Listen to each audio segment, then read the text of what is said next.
ఒక కష్టం వచ్చిందనుకో, ఆ భగవంతుడికే మొక్కుకుంటాం.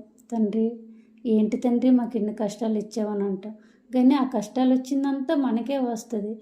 అంటే ఒక తగలరాని దెబ్బ తగిలిందనుకో, అది బాధపడవలసింది మనమే. ఎన్నో ఇబ్బందులు పడుతుంటాం. అంటే ఇంట్లో డబ్బు పరంగా కష్టాలైనా, ఒకరితో ఒక మాట కాయాలన్నా, ఏదో ఒక రకంగా మనం కష్టాలు పడుతూనే ఉంటాం. కానీ తండ్రి నువ్వే చూడవా అని అంటాం. కానీ అతను ఏమి చూడడు, చూస్తూనే ఉంటాడు. కానీ ఏదో రకంగా చూడవలసిన టైంలో చూస్తాడు. అప్పుడు ఆ భగవంతుడు అనేది ఉన్నాడు అని మనం అనుకుంటాం. కానీ అతను లేనిది ఏది జరగదు. నాకైతే చాలా నమ్మకం ఆ భగవంతుడి మీదే మనం ఏదైనా నమ్మకం పెట్టుకోవాలి. కానీ నరుడి మీద అయితే నమ్మకం పెట్టుకోకూడదు.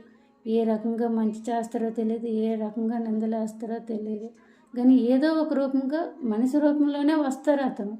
కానీ కొంతమంది మనసుల్లోనే ఉంటాడు, కొంతమంది మన పక్కనే ఉంటారు. వాళ్ళు కనిపించని దెబ్బ కొడుతూనే ఉంటారు. అలాంటి వాళ్ళ దగ్గర ఆ భగవంతుడు కూడా జడిసిపోతాడు.